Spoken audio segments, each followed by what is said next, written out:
We all go a little mad sometimes. Be afraid. Be very afraid. They're here.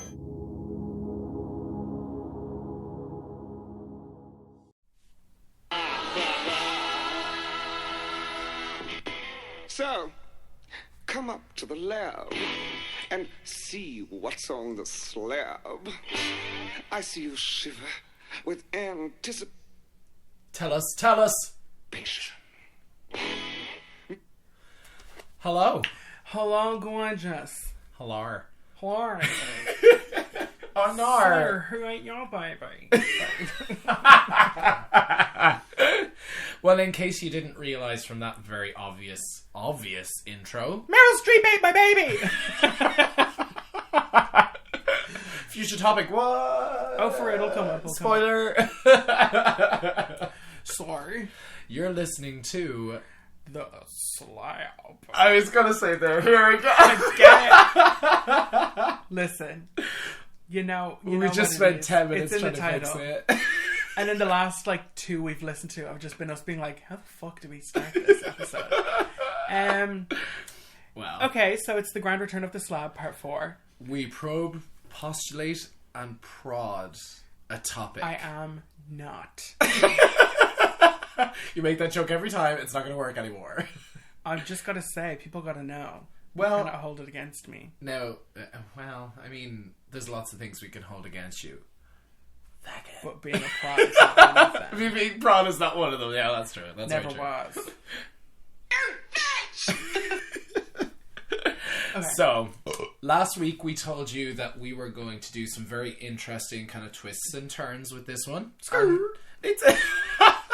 And it's going to be a bit of crack because today we have something that we've wanted to do for a while, and I think it's going to be a fun one. We're going to be doing some conspiracy theory / mystery kind of weird episode. Unsolved mysteries, Yeah. kind of.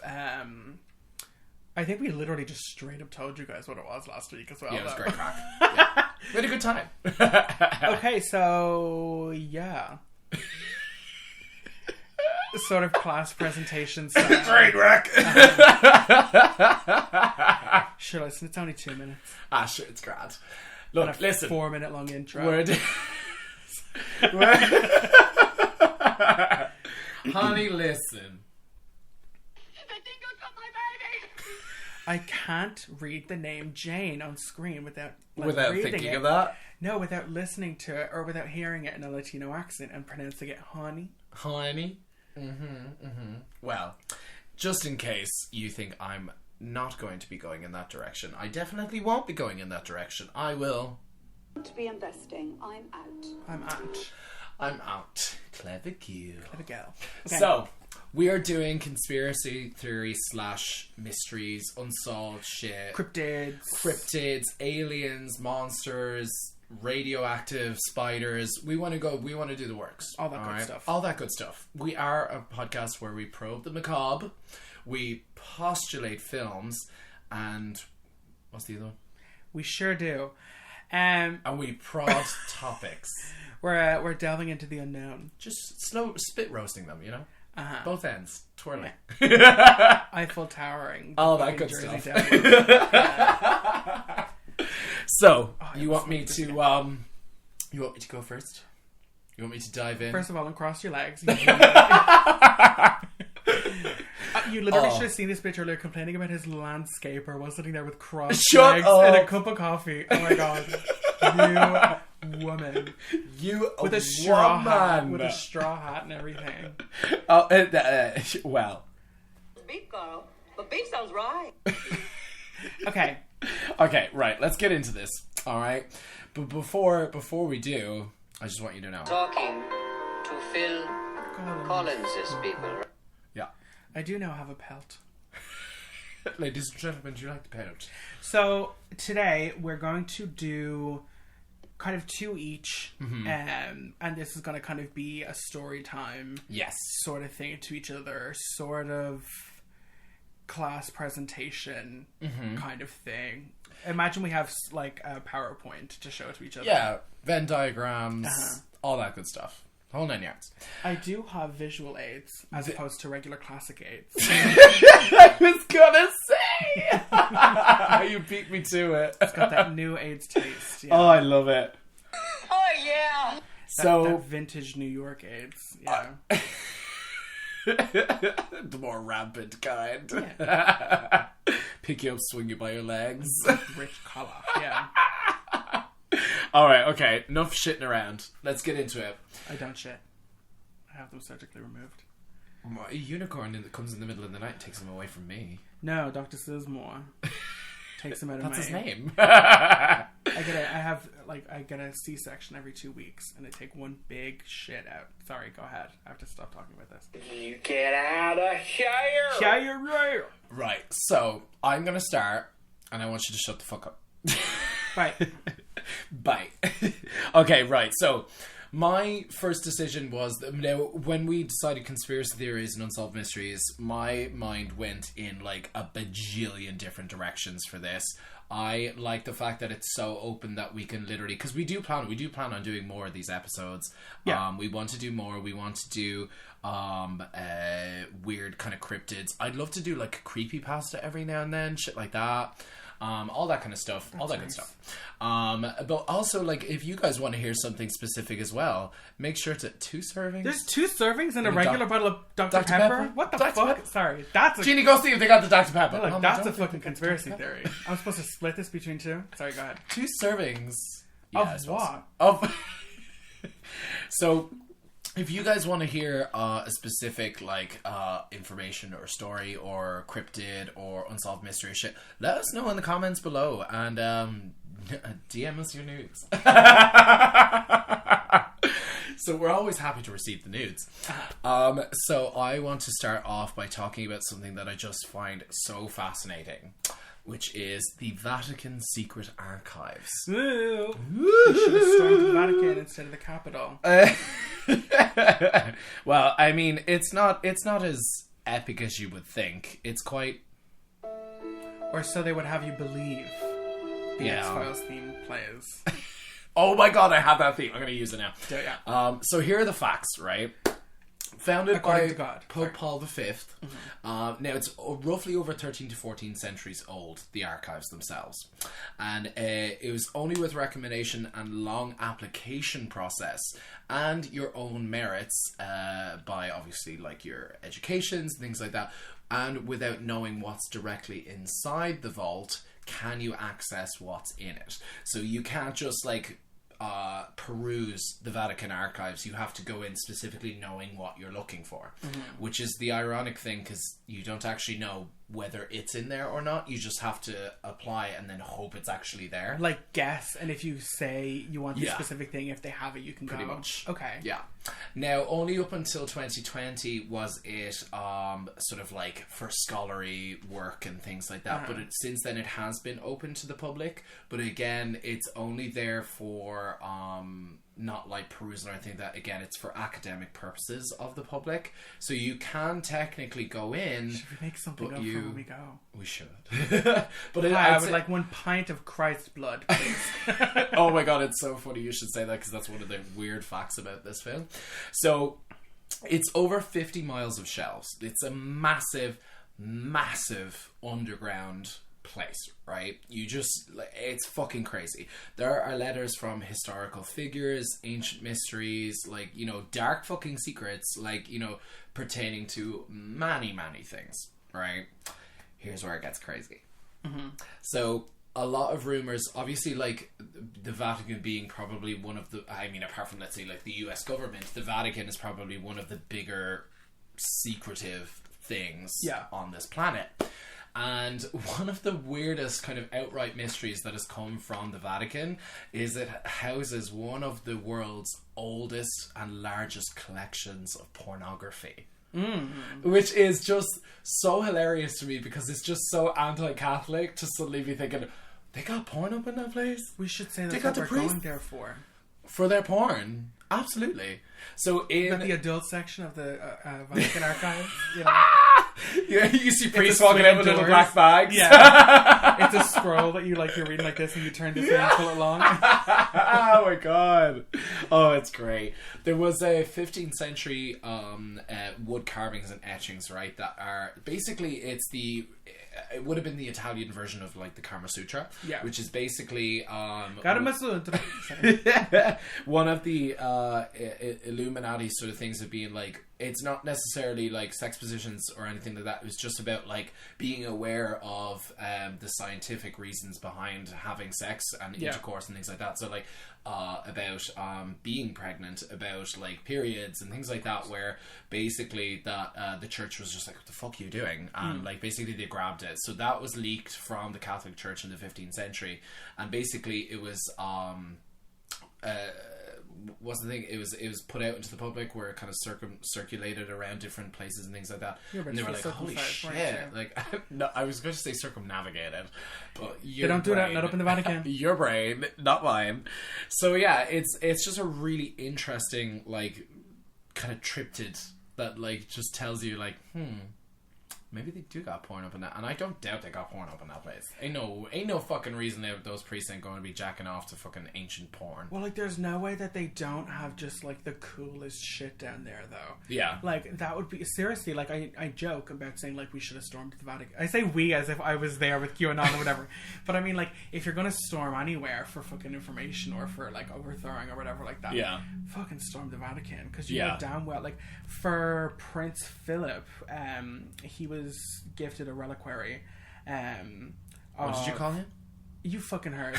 Which is like what every monarch gets. It's like basically like a new piece of like religious iconography that is like super important or whatever. Yeah. And every monarch gets the coronation ring, which he couldn't fit on because he's got those fucking huge fingers. Sausage fingers. So he just touched it, which is like the first time that it's happened since Philip I, who refused to wear the ring because he thought that England was in such a state of disarray at the time that he felt it was shameful to wear it.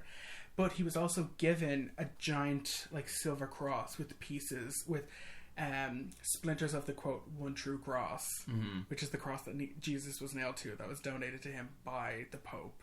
So they have shit like this there. Oh, they absolutely do. You know, it's definitely definitely like Christ blood and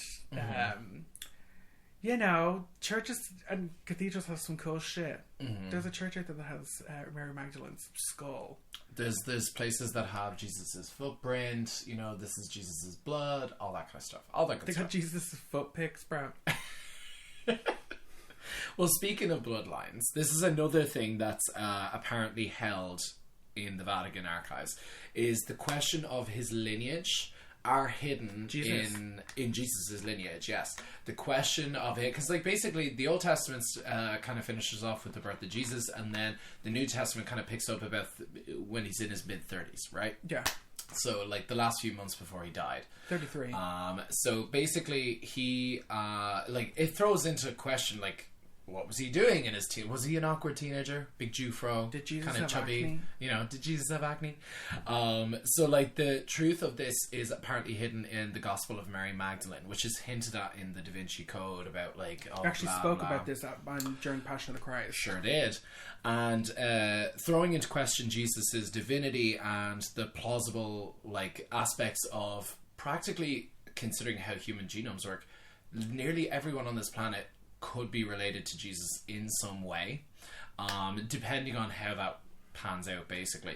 But like that's kind of one of the kind of plausible things that lives in the Vatican, is the question of Jesus' divinity, which was sanctioned by Constantine. So it's just a very interesting kind of cryptid to believe, like, oh, the actual, you know, Jesus and Mary to Sarah to so on and so on and so on and down the line and into France and all that kind of thing. So it's just very interesting kind of like Jesus to Sarah to France to... Because Sarah was apparently the name of Jesus' daughter. Zala.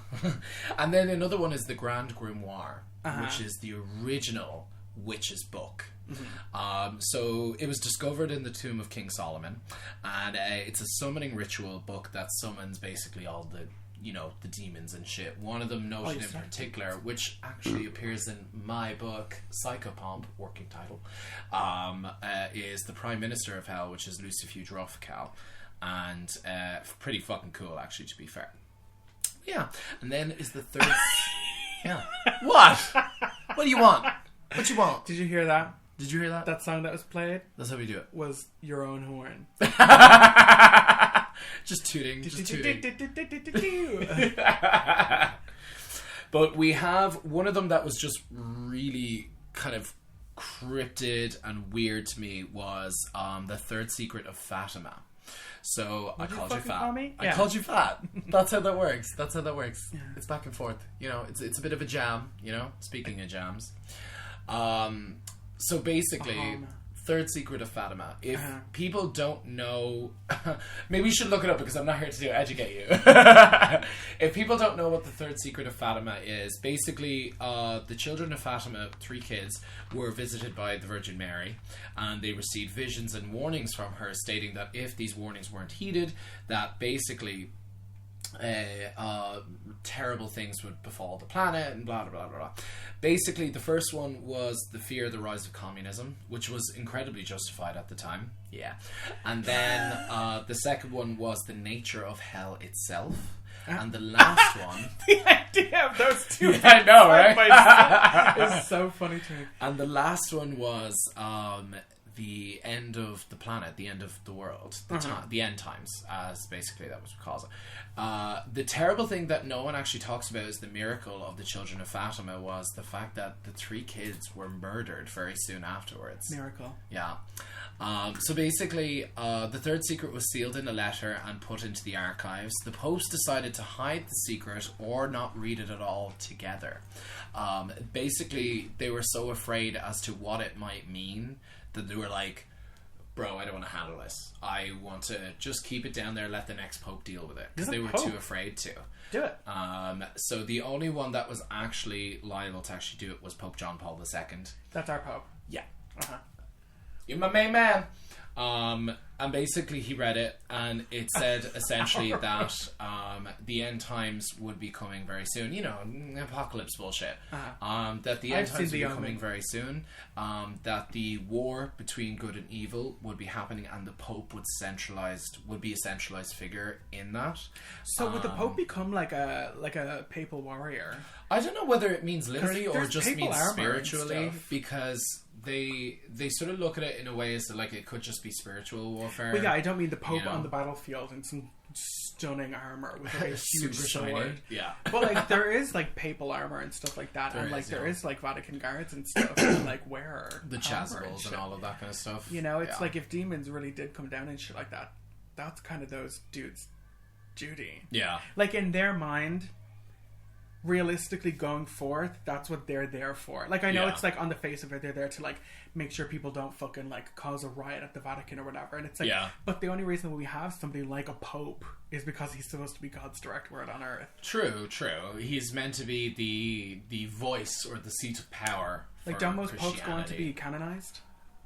No, there's a certain few that weren't for particular reasons, which I will actually get into. That's actually a really kind of somber fact about this. During World War II, there were, in particular about World War II, the Pope at the time, I can't remember his name actually. There's like 3 Pope names, you just put a number after one of them. John, Benedict, John Paul. Yeah, well basically... Wasn't one of those? It was probably one of them, but... Basically, Augustus or something. It was really kind of somber mood because at that time, obviously Hitler and Mussolini were big in power at the time during the mid 1940s and things like that. Bang on time. Right on time. And Hitler was rounding, as he'd obviously gotten into Rome and things like that. He was rounding up the Jews in Rome at the time, and the Pope sat back and did nothing. And ironically, at the time, the Pope could have had arguably the most influential power next to the big superpowers of the world, because obviously a lot of Europe was hugely Catholic. Yeah. And it was rumoured that in Germany, Austria and Poland, he had circulated notes saying that like he's condemning what Hitler is doing and things like that, but there's absolutely no evidence to prove that, and there's no actual documentation. In the secret archives, in the archives, it's meant to have been proven one way or the other, but because the Vatican won't release any of these documents, it's looking more so that the Pope was just kind of like, I kind of don't like Jews. Which is a horrible thing. He even condemned, he was racist as well, he condemned black people, saying that they were pedophiles and rapists. Says the Vatican. He right, but like you'd know. it was sort of like a somber note to kind of look at, because I was like, holy shit, like I didn't even realize that. Of course, like the Vatican would have been active at the time of World War II. But also, spoiler alert, like, religion bad. Yeah. And I couldn't believe that. And I was like, there are photographs of him and Hitler shaking hands. Like with the big Nazi banner things in the middle of like St. Peter's Basilica, like his square. I couldn't believe that. I was like, kind of am fuck. curious as to like when the dates were though, because like I feel like that was like it's very hard to talk about Hitler without sounding one way or the other, obviously, because it's like Hitler and the Nazis are objectively the bad guys, you know, but then there's like that certain point in time where it's like there's like the before and after of like when they were very definitely the bad guys and when people just kind of didn't know yet. You know what I mean? Exactly. Like there was like political party, absolute stormtrooper, like devils. You know what I mean? Which is like you even see like coming back to the Britain, it's like you see like to the Britain. But you know what I mean? You see like the Queen of England and stuff like that when she was a child doing the Nazi salute and stuff, and it was like, what's the date on this, Lizzie? You know what I mean? But she was also a child, so it's like, because like there's a certain type of innocence with it and shit like that. It's kind poor of little Nazi. You know. There's another one that always like really intrigued me, was the proof that Jesus wasn't crucified. Was Jesus gay? Good question. He did carry around 12 lads with him a lot of the time. What a faggot though. Was it an orgy? I don't know. Mary was right there. Okay, so this one is just really kind of a stretch, but basically it's based off of two things in particular, and the evidence is hidden in the Vatican archives about it. So, according to scholars and scientists, when we go to Italy. Yes, we will. We will do that. So, according to scholars and scientists such as Michel Barjan, who's French, he claims Jesus escaped execution by striking a deal with Pontius Pilate. It was in Rome's interest to keep him alive, despite the cries of the mob calling for his death, because he called for his followers to pay their taxes. So it was in Rome's interest to keep Jesus alive. So by simulating rapid death by sheesh, opium, belladonna, and a combination of herbal intoxicants, Jesus was getting fucked up, bro. Man, he was high as a fucking kite. That's why he was talking to God. And he basically that was administered via the vinegar sponge that was applied to his face to quench his thirst while on the cross. So documents revealed by a priest in France suggest that he had been paid off by the church when they miraculously disappeared, and he never spoke of it again. So the Michel Barjan are you bargaining? Basically, history suggests that he was paid off by the Vatican to basically shut the fuck up. Like, we don't talk about this, right? And those documents are officially, they are categorized, they're in the documents of the vaults of the Vatican. An intriguing clue remains, however, in the priest's church depicting the stages of the cross, right? Stage 14 shows a night sky and the moon, and basically Jesus' followers are placing him into the tomb. So the strange thing about it, though, it's at nighttime, so suggesting that it is just after the Passover. So it's just after Passover, meaning that Jews weren't allowed to sure, it's Monday night, you know. Jews weren't allowed to handle corpses or the dead during Passover and things like that. So the night sky indicates that Passover had already begun, and from the handling of the dead, this only increases the understanding that it is a removal rather than an internment of Jesus' body. What you doing? At what point do Jesus' followers stop becoming Jews and start becoming Christians? They don't. They're still Jewish until much later. Much, much later. John the Baptist. John the Baptist grew up at the same time as Jesus. I wasn't fucking there. I was born in 96. I wasn't watching no fucking Batman and Robin. Well, speaking of watching shit, that's another weird thing. It's called the chronovisor. So, this one you'll fucking love. I'm going to do my own little research while you're telling me this. Fucking love this. So, Father Pellegrino Ernetti claimed to have watched the ancient senator Cicero give a speech, Napoleon marching on his enemies, and Christ's crucifixion using a device called the chronovisor, devised by the scientists such as Werner von Braun, who was the rocket scientist, and Enrico Fermi, who developed the first nuclear reactor. The real evidence was destroyed by Mussolini at the time when he marched on the Vatican, who thought it was a threat it's a threat to his secrets of his campaigns, because what the chronovisor did was depict moments in time, whether they were public or private. And this thing was basically, it just said, like, it didn't give detail into this, it just showed him what had happened. And it was crazy because he went to his grave saying, like, this is in the Vatican. Like a visions maker kind of thing. Like, if you can imagine a TV showing Christ's crucifixion. Like, you know, yeah, like a visions it was thing. It was theater kind of. Fucking crazy. I was like, how does that even work? How would that remotely even work? Magic. That's fucked up, bro. I was just Catholic magic. I couldn't believe it. The last one I'm going to talk to you about before I hand it over to you, because I've been talking for quite a while. I mean, if you're looking at the idea of God and Jesus, right, and things, does that seem like the craziest idea ever? Yeah. Like, it doesn't seem out of the canon of But religion. imagine the fact that Mussolini was so threatened by this that he ransacked the church to get this and destroy it. Well, that's the thing. It's like at a certain point in this. history, which is like up until relatively recently, religion just was. Period. Mm-hmm. Do you, like, there was no questioning it. Yeah. You know, it's like you believe that the Pope is a direct line to God. Mm-hmm. You believe that, like, everything that... Yo, can you hit up your friend on WhatsApp? But exactly, you believe that everything that you've been told is Bible. You know what I mean? Like, there's no kind of questioning it. You know? And especially, like, in these times and shit, it's like these wars and, like, all of this stuff is still over religion. Yeah. You know, I think, like, it's very easy to kind of remove the idea of religion and stuff like that from, like, relatively recent wars. And it's like, because you kind of politicize it and stuff. But it's like, but you think about, like, the Jews were targeted because they were Jews. You know what I mean? It's a religion thing. You know?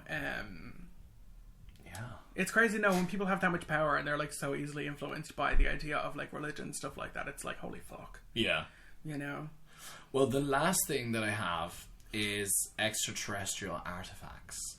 Now, this is one of those, I mean, apart from a TV that shows you moments in time, this is one of those kind of, like, outlandish ones that, like, you know, letter from Mussolini to the Pope is, like, a believable thing and all of this, I think. But allegedly the church has known about alien life for centuries. Right. Mm-hmm. So in modern day, like, of course, like, the Vatican has its own research facilities. They have the astronomy places in the north of Rome, in Austria, in Poland, all of these types of places that basically they're also looking for Earth-like planets and things like that. Not because they do this whole kind of how would I say it, like, they want to go up there and baptize the aliens or shit like that. They just want to know the truth. They want to know where the Bible's teachings end and where the next truth can come from. Yeah. That's their kind of whole thing. I mean, however backwards they are about, you know, fucking anything else, they are quite forward thinking when it comes to that type of deal. Well, which is very interesting. Now. Exactly.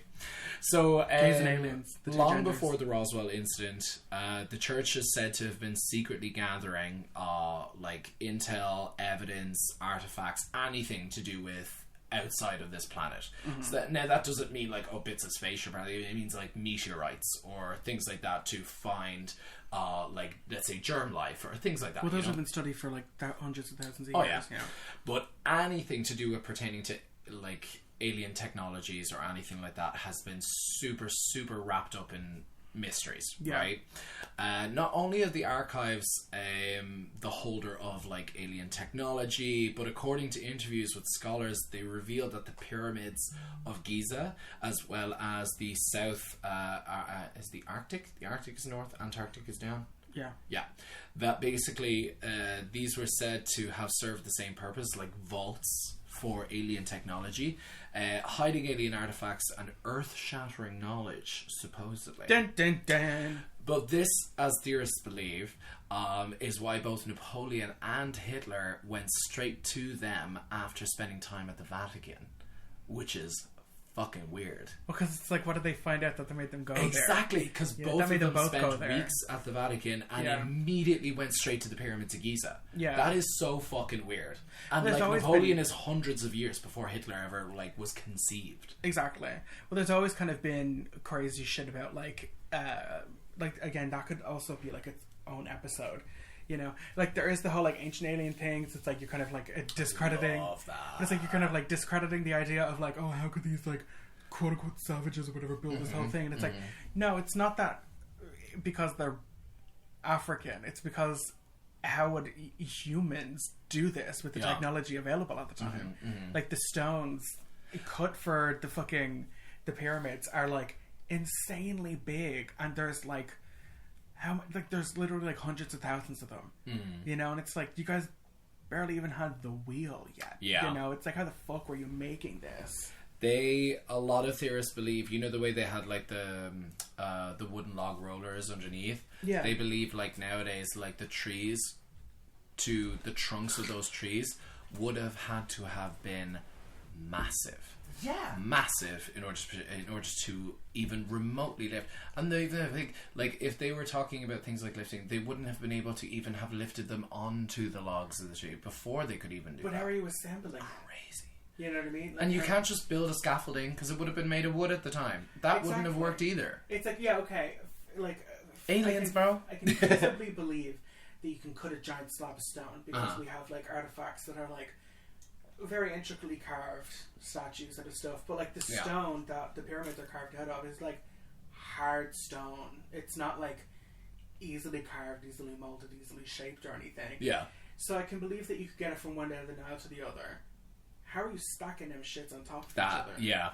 It's a really, really big mystery to it. I mean, like the whole kind of thing, not to like shit on scientists or things like that, or try to like, oh, I know more than that, but like when we got to, it was slaves, thousands of slaves that pulled rocks into place and things like that, we just sort of like closed book, end of story. We never kind of delved more into that. Yeah. And it was just fucking crazy. Like nowadays with modern technology, being able to build something like the pyramids of Giza is still like, holy shit. Yeah.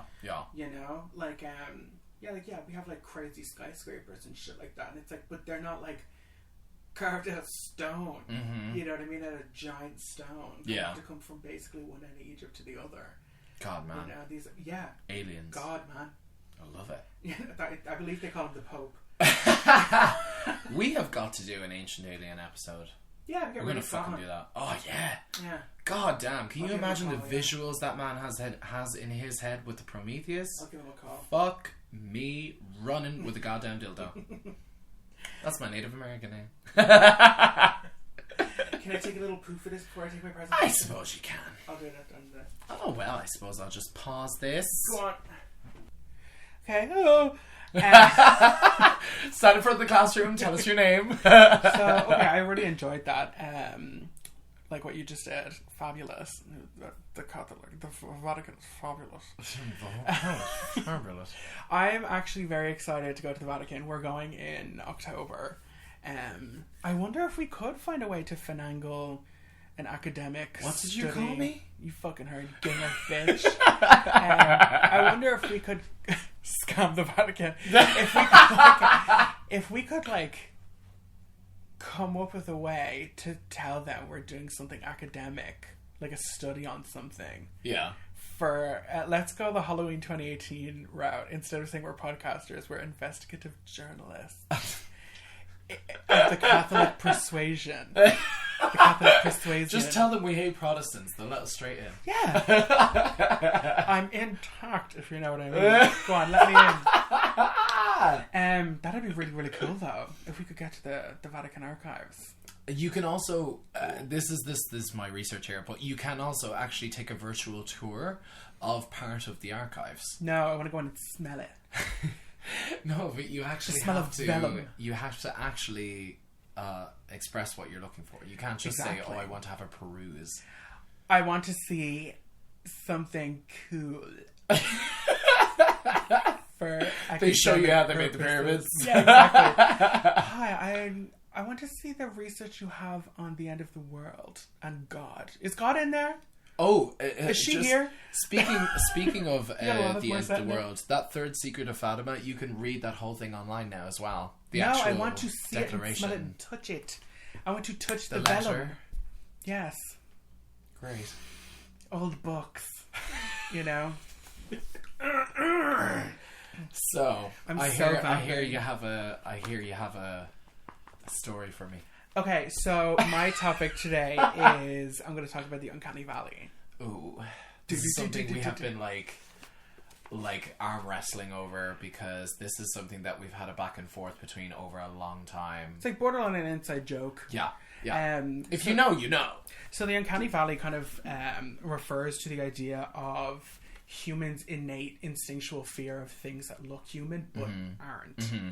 You know, but the actual Uncanny Valley refers to a graph.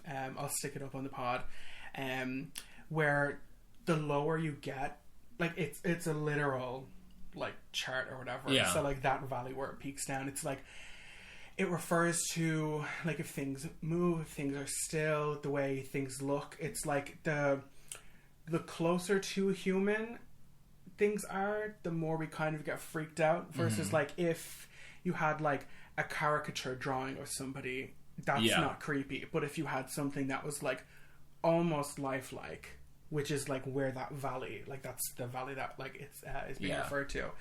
I really can freaks people out. To being part of the Uncanny Valley. Clowns. Yeah. Well, it is because it's like they are human. They move like humans, but they don't look quite right. It's like painted on smile. Yeah, because like we register the big grin. Yeah. But we know the mouth is not grinning.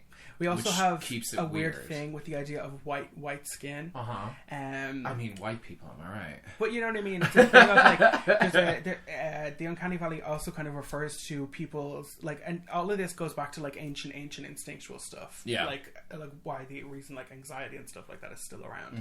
It's because our brains still haven't dropped the what's over there. Like, it's the same reason as to like why humans are innately afraid of the dark, or why we're afraid of fire, of heights, of things like this. It's just stuff that our brain hasn't quite developed past yet, you know? Even though we literally are like the apex of kind of everything on this earth, we still haven't dropped those things. So people get a lot of this with corpses. Like that when you were saying with clowns, the idea of like pale skin kind of leads the brain to think of like sickness or death, you know? So if people also get this a lot with like wax sculptures and like animatronics and stuff like this, where it's like it's shaped like a human, it's supposed to look human, it's supposed to, but it's anything but. It is, you know what I mean? It's like the lack of like a soul or something like that.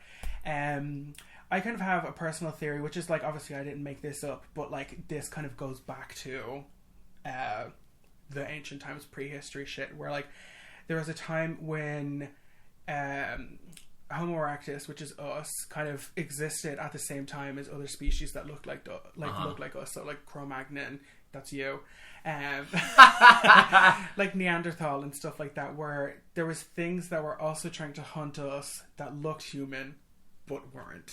So they looked similar to us but they weren't. So our brain still kind of has this instinct to be aware of things that could be us in disguise almost, which is kind of why we get things like Invasion of the Body Snatchers or The Thing,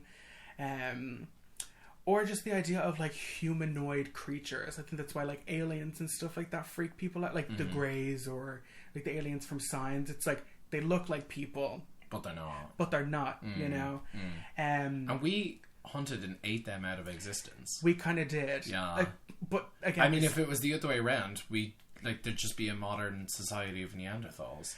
And that's the thing; those genes are still around. Like they still exist, because we fucked them out of existence. Well, we fucked them into something else. Yeah, true. You know what I mean? Yeah. We just so happened to kind of come out on top. But there is still those genes that are inherent in people, because there was a period of about 5,000 years where we existed with other species that were like us, But kind of in that same vein, my Uncanny Valley brain is kind of switched on with like certain primates. Like orangutans and like gorillas and certain chimps and stuff like that are like, it's like when you look in their eyes and stuff like that, it's like, ugh, you're like almost me. Yeah, you get the sense that there's an intelligence behind them, that they're also reading you while you're reading them. Exactly, like it's not just like looking at a cat or they like just looking stand there at with heels and just be like, look at your ugly ass self. But you know what I mean? It's like you get that kind of thing where it's like you have like the same kind of hands, you have like a fingerprint like I do, you're standing upright like I am sometimes, there's certain types of primates like apes and stuff like that now who don't necessarily have to walk upright, or like they can't, but they're kind of choosing to. Yeah. You know what I mean? Which is like showing like a weird evolution in progress. The certain primates now at the moment are going through almost a stone age. Yeah. Like they're starting to use tools more efficiently and more through every day, which is kind of terrifying when you think about it. True. But yeah, sometimes I wouldn't mind being a slave to a Planet of the Apes. Hey. I'm okay. Y'all have not got human dicks yet. Whoa, wait. So... An actual gorilla man throwing you around. Yeah, I could get a lot of the kind of King Kong thing. Actually, what does an ape dick look like? Hold on. Oh, gross. Really? Yeah, I just want to... Is that how you're doing it? I want to know. It's a great Slab episode. But yeah, so... Looking up gorilla dick. So a good example of this now is the new movie, well, based on the game Five Nights at Freddy's. Oh, yeah. Where it's like, those are the kind of animatronics that really, really fuck with people, you know? And like, the Uncanny Valley doesn't necessarily have to refer to just people. It's like animatronic animals or anything like this. The actual the term was coined in relation to robotics in, I believe it was the 70s in Japan. The government were kind of like panning off the idea of working with robotics because they kind of looked at it as like toys or whatever. Yeah.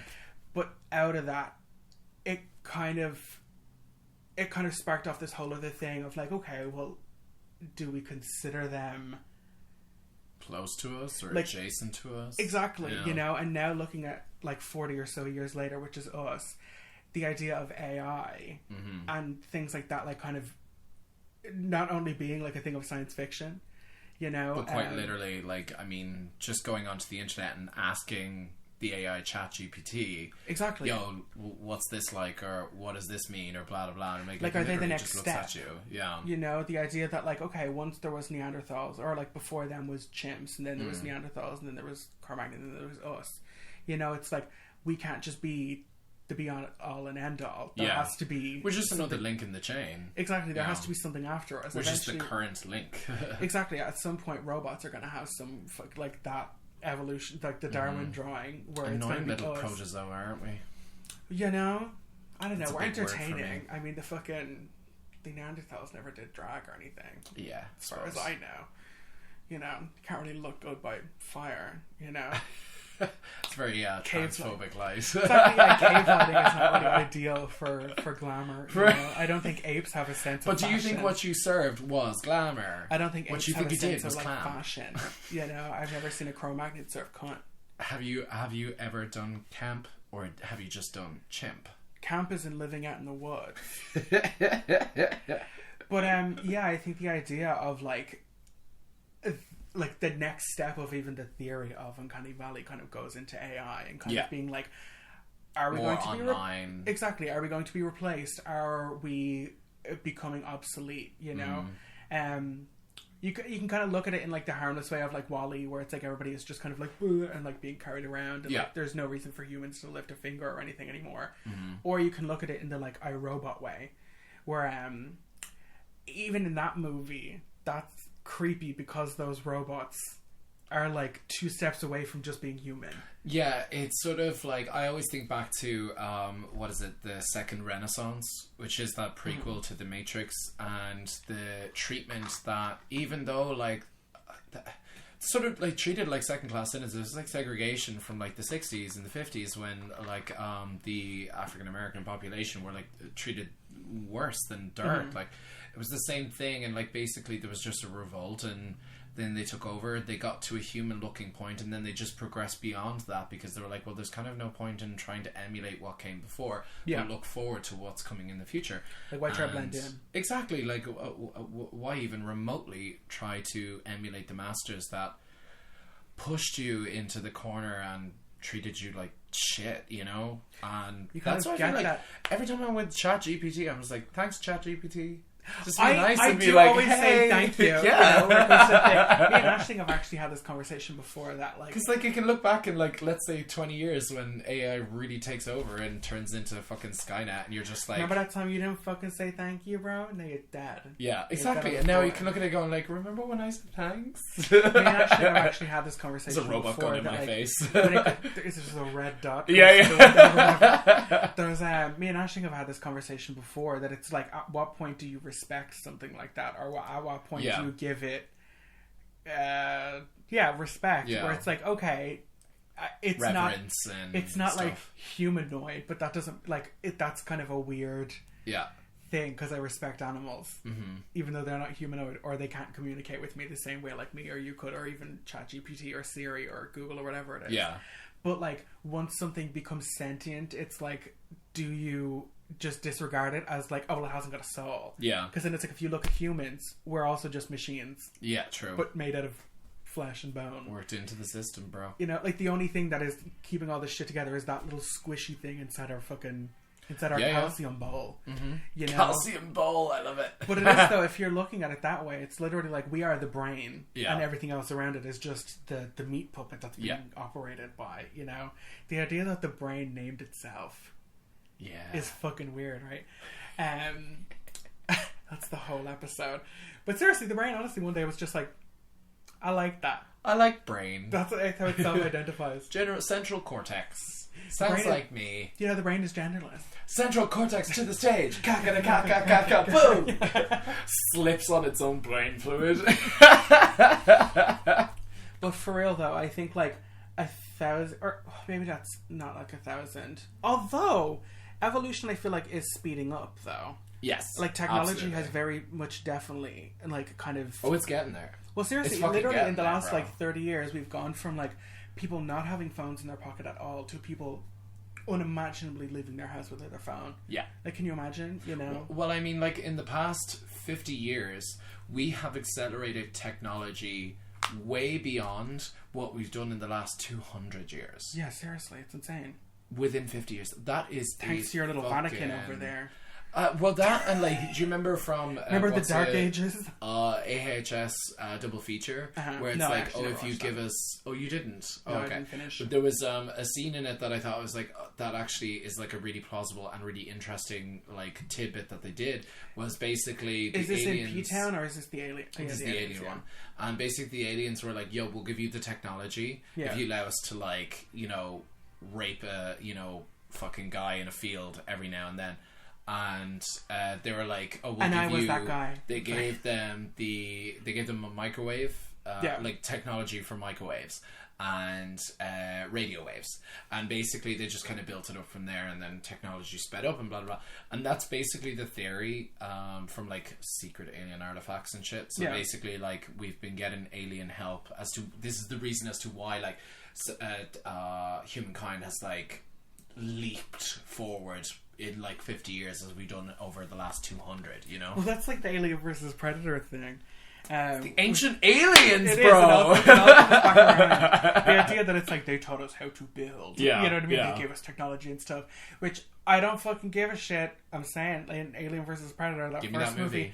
give me that fucking movie. Yeah, That was I one of wanna the see coolest that. shits ever. Yeah. You know, I want like That's ancient all you Aztec need. shit. Give me Aztecs, Alien v Predator. That's what- because like that's it what it works should have with Prey. Like we didn't need Arnie like dropping out of a helicopter with an atom bomb. We just needed a girl with a tomahawk being like, "I'm gonna fuck you up." Well, so, speaking of shit like this, David is actually a huge example, like Of the Uncanny Valley. Of the Uncanny Valley. Yeah.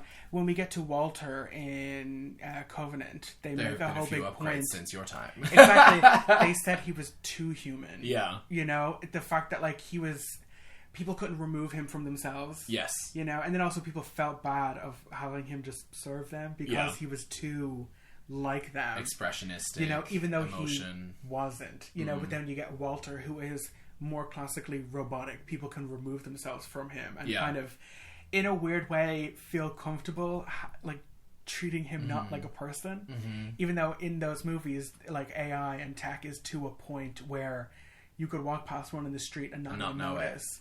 You know, I always thought one really, really cool detail about those movies was when David puts the black goo in Shaw's husband's drink, we see that his fingerprint has the Weyland-Yutani thing on it. It's not an actual human fingerprint, but that's kind of one of the only tells that you could have, you know? Or even kind of still speaking on that same kind of realm, the idea of like Blade Runner, the idea of like replicants and stuff like that. You know, those replicants rebel because they want to live longer, because they want to be able to reproduce and stuff, you know. But we like can't let them because humans can be the only human looking thing on Earth. You know, we'll never feel comfortable. Oh yeah. As long as that's another option. We have to be the only one in this shape. I think there's also like bitch. I think it's just innate in us not to be trustful of one another either. Yeah. Like I think that's a huge part of it. I mean, like I remember back to like the childhood fears episode when we were talking about like how children and people develop these certain frightening aspects. Was like we were once monkeys. We quite literally had our females climb trees to hide from the darkness and the monsters that were hunting us below. The men were, the males were literally down at the bottom checking out for like anything that was creeping around in the dark. So like we have these innate fears. Like I know for a fact that we do have two innate fears we're born with: the fear of loud noises and the fear of falling. So like we are born with those two fears, which again simultaneously is like everything to do with being up in an airplane. But like it's that type of deal that like that's where that uncanny valley, and they've never gone away. Yeah, exactly. They probably never will. Exactly. You know, that's the thing. It's not a fear of heights. It's the fear of falling from the that fear way. of falling from it. Yeah, exactly. It's like or like, have you ever looked up at a really really tall building and like you get vertigo? Exactly. Like it's that innate fear of like, I know I'm at the bottom, but holy fucking fuck. You know, it's I that get type of moment. the really really intense fear of like falling up into the sky, which is like kind of illogical because like if gravity was to go, we wouldn't just fall up. Everything would kind of go that way, you know, like it wouldn't just be a thing. Kev actually shares that with me, but it's not the idea of falling up into the sky. It's the idea of the uncanny valley. How did we get here? It's the idea of looking up and just being like, oh fuck, it's infinite. Yeah, like if you were to fall off the edge, let's just say obviously I don't think the earth is flat, you would just fall forever. You know, or the idea that like it's when you think about how small you are, which is really in the grand scheme of things, scary. Exactly. You know? I think we should talk about that for an episode. I will let you do that on your own because I will have 4 panic attacks live. Fair enough. Okay, you know what? I'll do that if we can watch Requiem for a Dream. No, fuck off. Well, No there you deal. go. No deal. What a baby. Not gonna happen. What a baby. You will never, ever, ever make me do that. Ever. You fucking bitch. So that for me was the Uncanny Valley. So the like little short lesson of that is like if you see something that is human shaped but you're not quite sure if it's human, don't trust it. Yeah. Or fuck it, then eat it. You know. It's true. It's true. It's very true. So yeah, bitch. Fuck you, you human shaped freak. Okay. God, it's hot in here. It's fine. It is what it is. It'll do. So, my next topic, dwelling. In case you didn't know. So tell us why you're a Nazi. I'm joking. Because I believe in the Aryan race. Jeez. Stop. I do. No, don't. No, you shouldn't be a Nazi. Alright, I am going to talk about the Dyatlov Pass incident. Ooh, fuck yeah. Which is arguably one of the craziest fucking stories to ever come out of that Russian area. Lace. Russia. Kind of relating. I feel like all of the stories we've had so far have had a through line. Alright, so here are the facts, right? Because you were there. I was there. I watched it on the Chronovisor. You're Madame Dyatlov. That's a great drag name. Madame Dyatlov. So late January 1959, a group of hiking students and experts looking to get their acceptance and I want to say, like, so there's certain, like, grades, like grade A, B, C, D, D, blah, blah, blah, that is, like, who is, you know, the top and who's the kind of the bottom, all that kind of thing. Basically, they were set up to climb and a mountain range that is supposedly, you're supposed to take 6 days in uncharted territory and 6 days in charted territory, and at least 9 of those days have to be bedding down in camp to get your experience and all of that. And that's how you Dyatlov Pass. Shut up. It's my Dyatlov passing grade. Stop. Right now. Listen, just because you're Dyatlov passing does not mean... I could Dyatlov Pass at noon, with cheeks as high as fucking noon. Let's just say they all Dyatlov passed away. Stop. Right now. Right, so they were passing through a place which is known to the Mansi tribes there as Are there any Jews there? Dyatlov Pass Shut over? up! Shut Sorry, up! Dyatlov Pass around Party Bottom? Okay, I'll stop. Oh, okay, right. Let me just... Dyatlov Pass to salad. Sorry. Okay, I'll stop. No, you're not going to stop. You're going to keep coming up with them. Stop. Okay.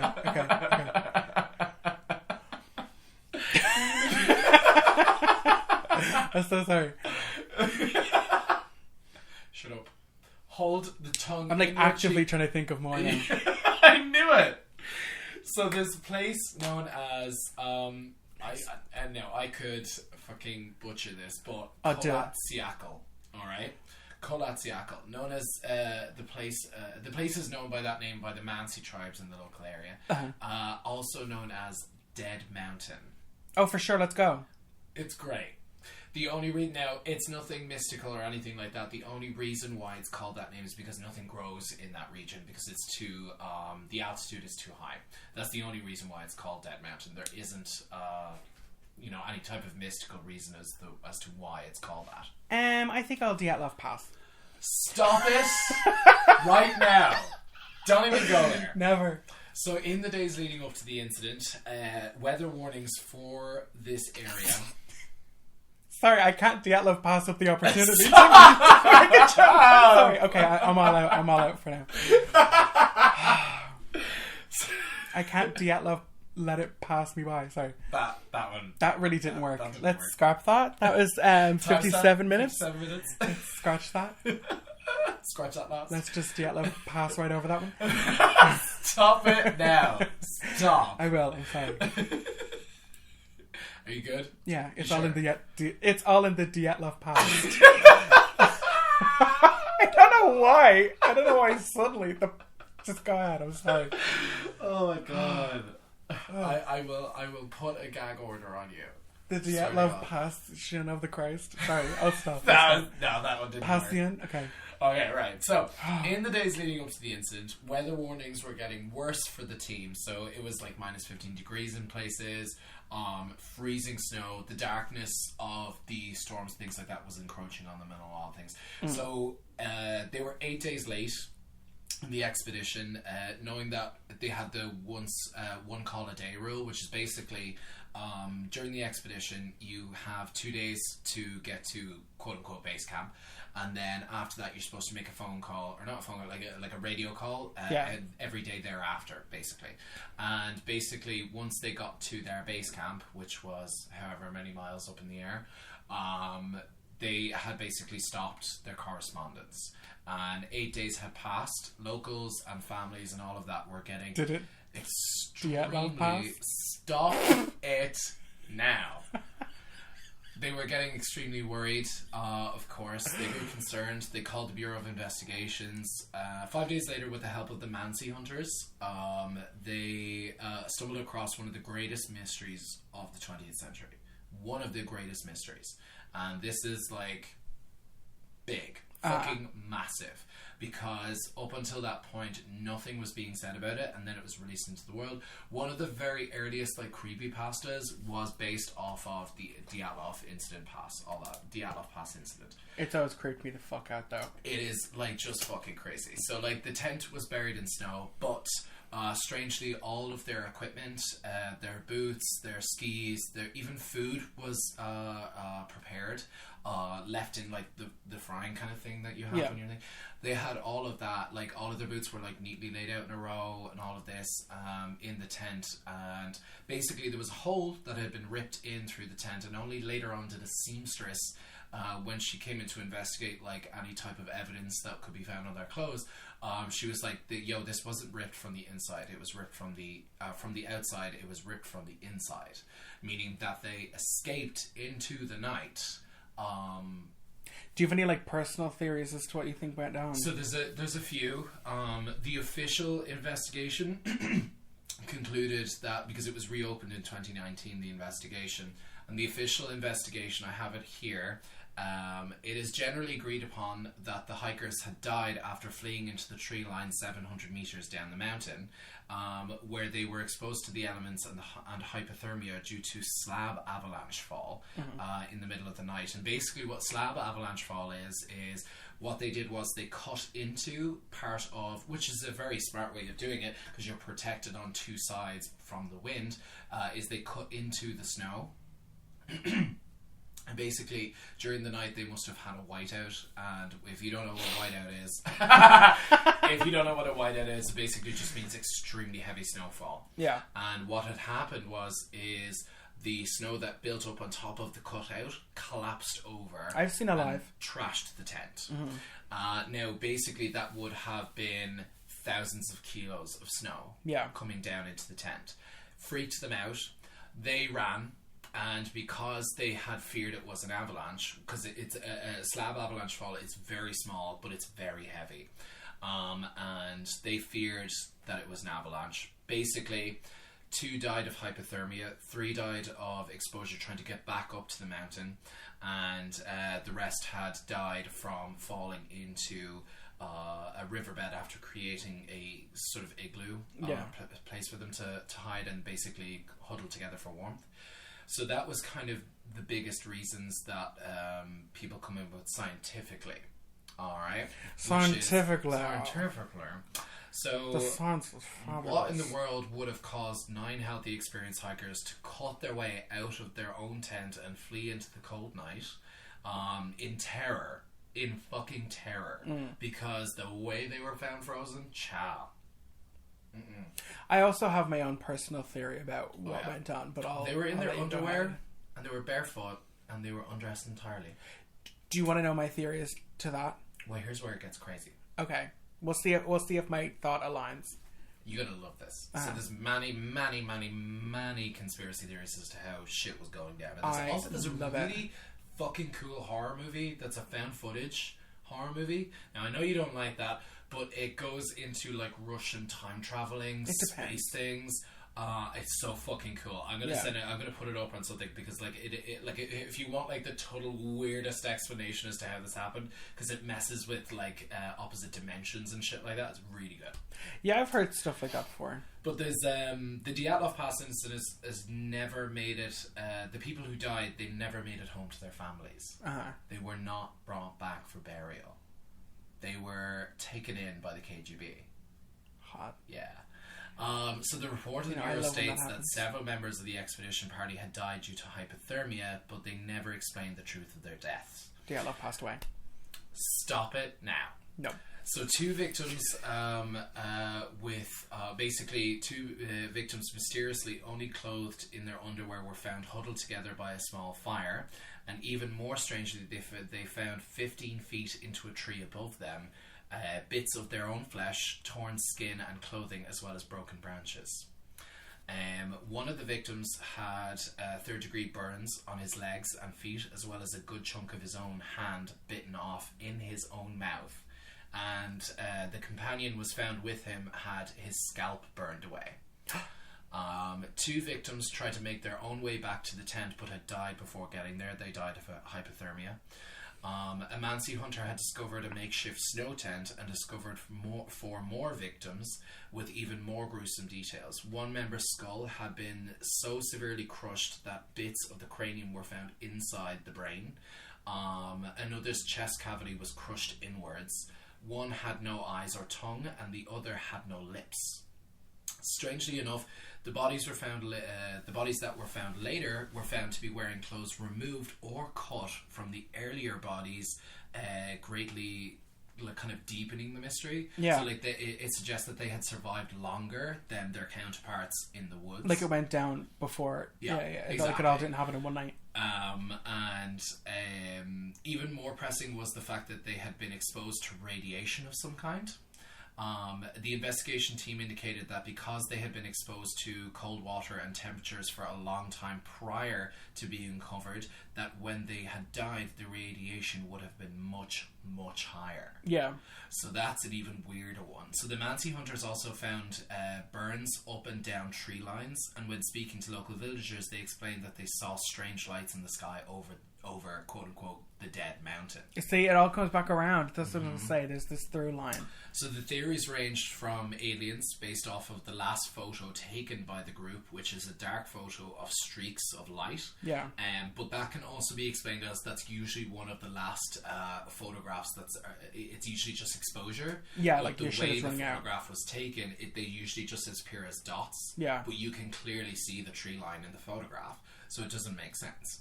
Another one is obviously they were saying it could be a Yeti attack, but there's no other footprints apart from the bare feet of the. That's kind of the deceased. myth. That was surrounding the first time I was told about this. Yeah. But obviously it's kind of far-fetched. And then another person was saying they ran afoul of a murderer, meaning that one of them kind of went batshit, basically. See, this is how I think mine links to yours. Is I had also heard a kind of uncanny valley kind of, which again, Yeti and stuff like that, and Bigfoot just kind of fit into that. Yeah. This story kind of comes up when I hear about uncanny valley and stuff like that, because you think like something like that might have gone on. Do you want to know what I think? Yeah, you go for it. I think because when you get hypothermia, you can kind of go mad a little bit. Yeah. The idea of like a bunch of them being found naked and stuff, when your body starts to take in a lot of cold damage, it can feel like burning. Like it can feel like you're on fire. So a lot of people take off their clothes because they're burning up. But it's your body's natural way of being like, oh shit, we're way too cold. Yeah.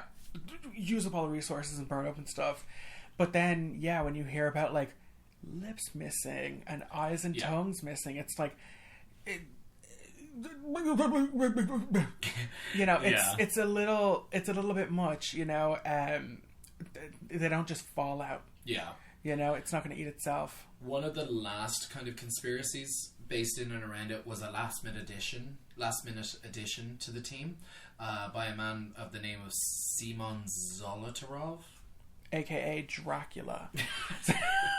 So it's long thought that because of differences in opinion of the man, unaccounted for time on his resume, his where he's been and things like that, it was long thought that he was a member of the KGB, and that he was appointed by one of the top people in the kind of universities that they were coming from, and he was literally added the day of the thing, right? Yeah.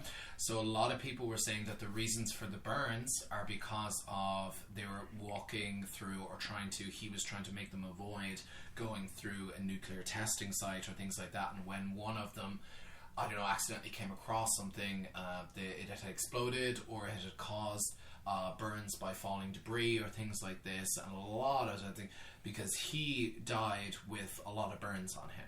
Well, that's what radiation basically just like cooks you up. Yeah, from the inside out. Yeah, it's ridiculously bad.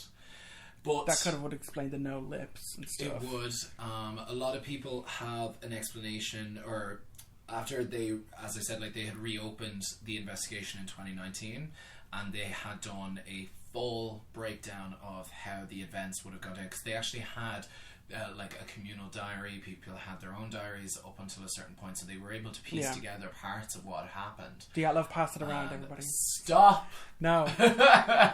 So basically they pieced together what had more than likely gone down, and it's sad because that's 10 people that had died in horrible circumstances. That basically what had happened is, after the Slab avalanche had caused them to panic and run out into the woods, they'd huddled together around the fire. One of them had tried to climb up the tree, which would explain the pieces of skin and torn clothes, to break down branches to build the fire up more. Yeah. 3 of them of the team who died of exposure and hypothermia up the mountain had tried to climb back up, because they were the most experienced, in the dark, barely clothed, and to get more clothes to survive. And they ended up dying of exposure. And the reasons why they were burned is they could have, basically because of hypothermia, they would want to heat up and they would have gotten too close to the flames and things like that, and basically they died in the fire from cooking themselves. Then the people who were one of them did die up the tree. He had died up in the tree, which is basically that. There was a guy who was found, basically, as I said, one of them had his chest cavity crushed in, one of them's skull was crushed in, teeth and eyes and tongue was missing. One guy had half of his hand in his own mouth from things, and basically the reason why is he would have died from exposure, but he was delusional, so he was trying to that's it makes you go mad. And basically when they had climbed into the makeshift igloo that they had put together, the place where they had settled, unfortunately, was a place where there was running water. And basically they had dug into it and they fell into it, and what had happened is everything came down on top of them, and they had suffered from that, and they basically blunt force trauma and all of that. The reason why they suggest eyes and tongues and lips were gone is because those are the things easiest for scavengers to get to. That's kind of like what you think actually makes the most sense, is the idea of... Which is the most unfortunate part of it, because out of everything, when you look at... how long were they there for before they were found? They were there for a grand total of 8 days. No, but before they were found. Oh, so the difference is it would have been 8 days that they stopped contact. So they could have been there for over a week and a half before so it makes sense for animals to haven't gotten to the body. See, that explains everything, though, because you go for the kind of... But it doesn't explain the radiation. It's Russia. But here's the thing, though. The unfortunate thing about they had their own Cold War. It's That's so horrible. It's also explainable because the 2 of the people, one of them is from Chernobyl, which is unfortunate. And then the other person had gone from their hometown to help clean up the radioactivity in Chernobyl. Yeah. So basically, that was kind of the only thing that they could explain. It was but they also do have evidence of them being there. They have draft reports. They have all of these types of things. So they were just I wonder why the person who has been in Chernobyl has died of radiation. Yeah. Who fucking knew? So yeah, they basically admitted to that, and now the families, considering they never got the bodies back, now they have photographs of their bodies, but they don't have anything else. They didn't get nothing back from the government, and the bodies. That's the shit that makes it scary. Yeah. Why don't they have that shit? Why did you do that, Russia? But seriously, what's the? You know, what's so the that fucking? Was the. What gives? And believe it or not, because the Dyatlov Pass, Dyatlov is the guy who commissioned the expedition. Yeah. So that's why it was called the Dyatlov Pass, because he was the one who made it there first. So that was his pass, white people. Sounds like a big Dyatlov fail to me. You had that one prepared, didn't you? No, that literally just came out. You fucking asshole. So yeah, that's the Dyatlov Pass incident. This is one of those moments where I would want to... What was the thing you were talking about in the first one? The Holy Nickelodeon or whatever? The Holy Nickelodeon? Yeah, the Holy Cinemagram. The Chronovisor. That's what I said. That's one of those things where it's like, God, to see what actually went on there. Uh-huh. You know? Like, to be honest, it probably could have been something as boring as literally just people being too cold and going insane. Yeah. But also... too much doesn't add up. Yeah. The crushed chest cavity. They said that even there could have been a face-off between American secret agents and the KGB, and then they just ended up being caught in the crossfire of it. But still, it's like the viciousness of the injuries. It's not just, it's not gunfire. It's not stab wounds. It's like the men were almost torn apart. Or where like it's something like actually straight up out of a horror movie. Yeah. You know, could have been like bears or something either. Oh yeah, that's what they suggested. You got bears out there. You know, like no, it's aliens. Oh, but it's almost more fanciful and more kind of like romanticizing like how it kind of but it's happened. You wouldn't think that way if the KGB didn't keep these bodies secretive for so long. Yeah, exactly. But that's the thing. It's like, listen, government, if you weren't so fucking secretive, people probably wouldn't be that curious. The idea that I had to put my hand up here, like in case the government are listening, you know. It's not the Irish government, that's for sure. They don't fucking give a shit about this. We don't have anything interesting here going on. You know, the only thing the Irish government do is steal from 10-minute Google search, that's all I did for this. Honestly, the conspiracy is, why can't I afford a fucking house? That's speaking of, that's actually my next conspiracy. Why has the Irish government made everybody my age so poor? Well, Irish government, what are you gonna do? Come on, Leo. What are you gonna do about it? Cough it up. Where's my house? Where? You know what? Never mind the house. Where is my goddamn Vegas vacation? Mijo, where's my fucking... I've seen the Lotto ad. Where's my fucking water slide? You know, the skeleton of Mr. Burns, who we pass off as a political official. Oh, God. He literally looks like the skeleton of Mr. Burns. It is what it is. I'm just saying. Okay, so set the scene. It's Ohio, 1976. Okay, okay. Here we go. A couple is going out to go, quote-unquote, stargazing. Look at you fucking setting the mood. Quote-unquote. It's a dark, snowy night. It's actually not. It's in April. But it's Ohio, so, you know... Well, it's not Ohio. It's actually technically West Virginia. But sure, look, they're right next to each other. Oh my God! I see you, Lena. This is Lena country. Appalachia. Hey, Lena. So what are you doing, guru? They're quote unquote stargazing, which is a euphemism for cunnilingus. In the back of a car, I guess. Coitus. Yeah, coitus interruptus. Yeah. We'll call it this. That's my theory now. That's the next stage of evolution. Coitus interruptus. Yeah.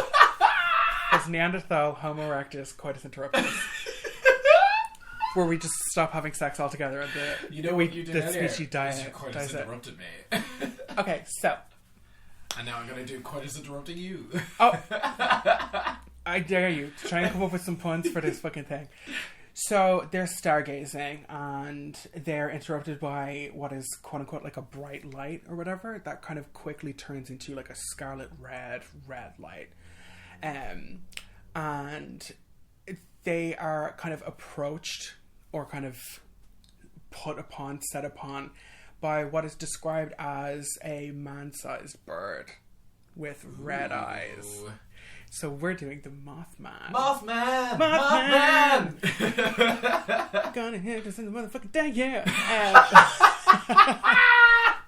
So the Mothman. This always freaked me the fuck out. Ever since I saw that movie, The Mothman Prophecies, 2002, Richard Gere, Nathan! Yeah. And admittedly, I know next to fucking nothing about this character or this cryptid. Damn. Next Okay. to nothing. So I just know he's like an omen. That's all I know. he's kind of an Appalachian, like West Virginian cryptid that's actually gone back kind of a longish time before this. But was so kind of named the Mothman. It's theorized because of Batman, who was on TV at the time. The Adam West run was on at the time. Batman also at the time had a nemesis called the Killer Moth, which kind of looks like the description of the Mothman. Even though the Mothman doesn't really look like a moth, looks more like an owl with red eyes and human legs and stuff. So there are like multiple. There's like a lot of sightings of the Mothman. All of them are so creepy though. If you want to like have kind of like a nice dramatized version of this, the one that's like kind of legit in my mind is the Mothman Prophecies. When you come home from work tonight, I so highly recommend you watch it. It's genuinely so creepy.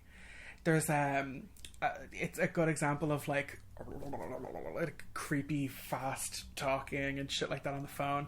There's a scene where Richard Gere gets a call from, I believe the pseudonym the Mothman uses in this is like Robert Cold or something Cold. That's the second name. Whereas like the human form of the Mothman that he uses to interact, which also again kind of goes back into the Uncanny Valley thing, where the Mothman kind of appears to people in human shape but is not a person. I'm just trying to like look up like photographs or like cryptid videos and shit. They all kind of look the same, where it's basically like an owl with human legs. It's just big red eyes. That's kind of the only thing. I was just about to say like that's what's coming up a lot. That kind of just straight up looks like an owl. It's just an owl. Now a lot of people have kind of theorized, or even cosplay of Mothman. Yeah, that's an owl person. That's an owl, darling. So, there's like literally hundreds and hundreds. What is that? What is that? That is the Rule 34 version of Mothman. Oh god. So it's theorized that there he is.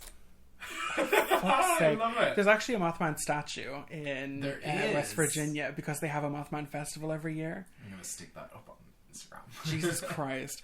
So it's been theorized that the thing that people are like perceiving the Mothman to be is actually the greater sandhill crane, because of the shape of it. It's the bipedal giant wingspan. Yeah, you huge. Have to show me that.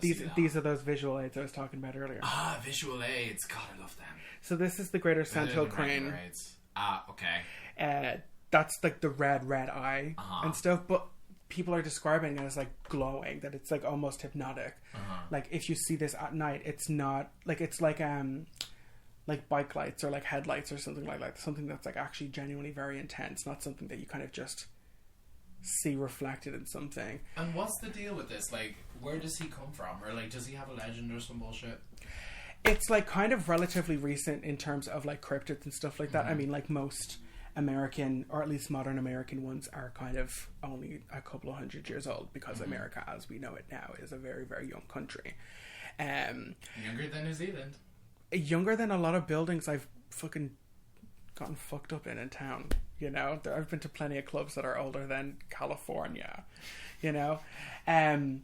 But they're kind of people have kind of linked the Mothman to like the Native American folklore of the Thunderbird.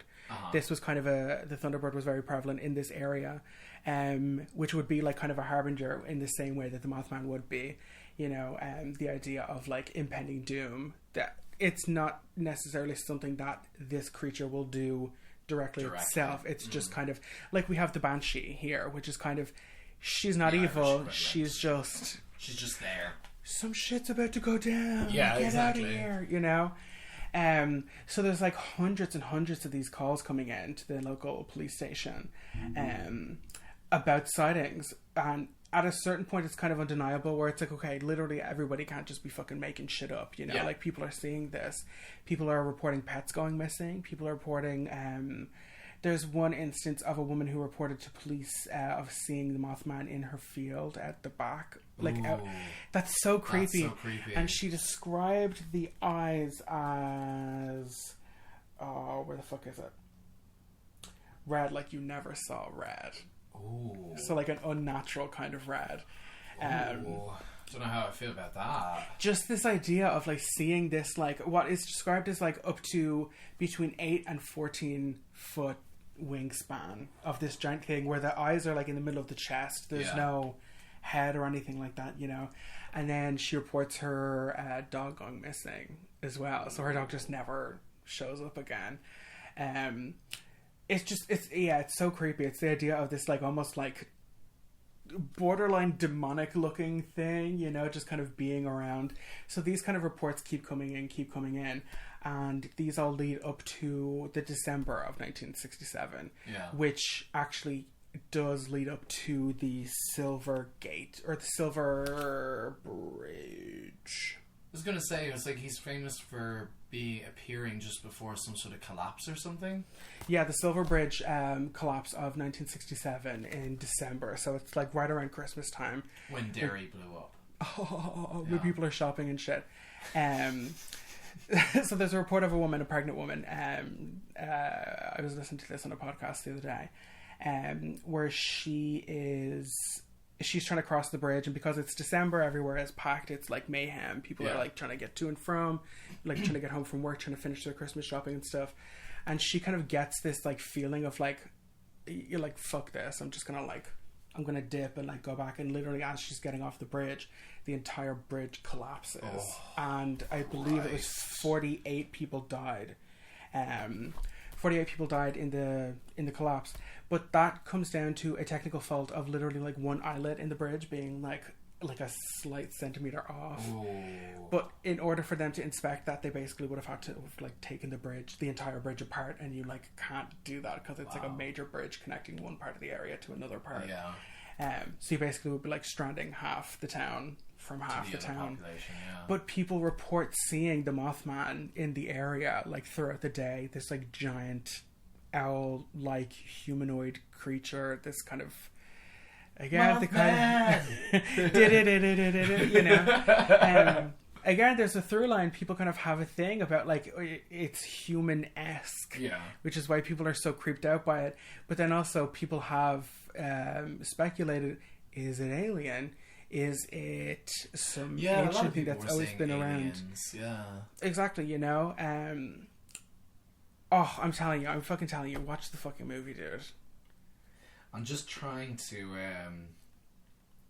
I keep thinking like there was a sighting, or there was like a photograph of someone like standing on top of something as the Mothman or some such bullshit. Trying to find it, and I keep looking at it, but apparently there's the statue. Yeah.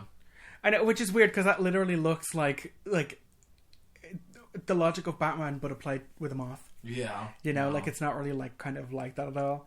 And it's got those gorgeous red eyes. I love it.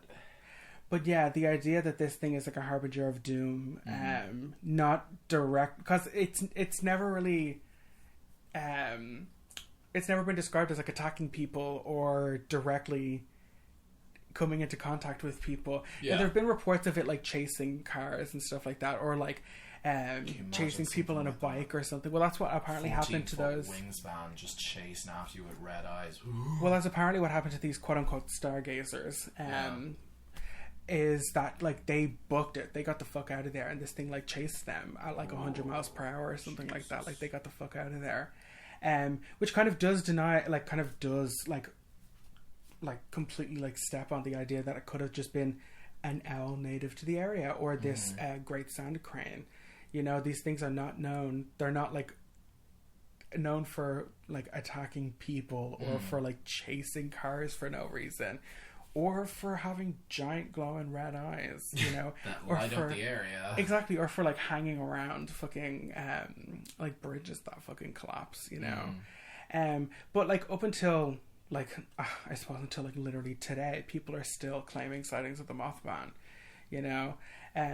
There's theories that it's kind of a Pennywise thing, not in the fact that it like sucks on fear or anything like that, but the idea that like it comes around every couple of 100 years, or it comes around to warn of something catastrophic, you know. So yeah, if you see something that looks like a man / owl / moth / red star, bring your dogs inside and get the fuck off the bridge. Guys. Don't jump. There's a Mothman over there. You know. Mothman! But yeah, so I really, really highly recommend watching the Mothman Prophecies. It's kind of the only legit kind of movie about it, you know? It's shot in a really weird way. I remember having it as a kid, which I totally fucking shouldn't have. It's like genuinely frightening. It's like, I don't know, the way it's shot made me feel like sick or something as a kid. It gave me like weird like motion sickness or something. And just like in this little like West Virginia town, it's like cold and snowy, which is kind of an unusual kind of setting for a horror movie. We don't really get that a lot.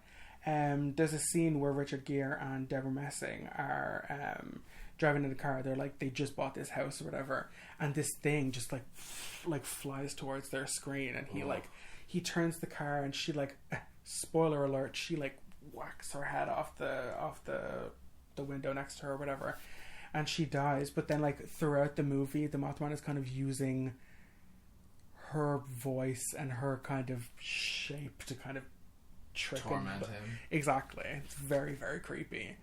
Wow. And that was my TED talk on the Mothman. Yeah. Bitch. That's how it is. I just seen. So, we have a bit of a news. Gay noise. Okay. Sorry, that's it. Hey, gay. Hi, gay. Happy Pride Month. Happy Pride Month. So next month we are doing. You know what? I'll just let you do it because you're the gay one. So. Wow. Okay. I call you out there. Wow, I just outed you to our fans. So we're doing Pride Month. Know already. We're doing Pride Month, and this hetero over here is leaving me to go to a straight wedding. Yeah. I just saying. Big old Jewish wedding. Hey, Bobby. That's hey, Eva. So, I know you still listen. Deep friends of the pod. Literally the only other place we've recorded besides either of our places. Yeah. At the studios. The They're Here studios. Yeah, exactly. They're Here headquarters. The back of Universal's. It's just a giant coffin or whatever. Yeah. It's the Bates Hotel. The Master Bates Hotel. Oh. The punnage. I knew the reason these sheets were so stiff. But, what? So next week to kick off Pride Month, to kick off our annual kind of queer horror season. She's our spirit animal for the next month. I fucking love her so much. And if you do bad stuff, you get 4. If you can prove you're queer, if you can prove you're gay. So we're gonna kick off like Queer Horror Month, our annual Queer Horror Month, with Jennifer's Body. Jenny's Body. Something I've been like kind of dying to talk about for a long time. Years. It's like legitimately just one of my favorite movies, if not one of my favorite horror movies, I guess. Megan Fox is so fucking underrated. She really is. Great actress. This movie is just okay, relax. She is though. She's just been shat on because most of the movies that she's in, she's just typically just seen as the sex icon. But she does a Marilyn Monroe where she sort of turns that on its head. Yeah, she's always been casted up as like this like dumb bimbo or whatever. Yeah, exactly. But she is legitimately fucking hilarious in Jennifer's Body. She's great. Like it's kind of my brand of horror comedy. Dumb horror, where it's very definitely 50-50. Yeah. You know? So yeah, we're kicking off with Jennifer's Body. We got more to come, y'all. You're gonna love it. Peach. It is what it is. Now, I will be sticking up a poll. Very gay.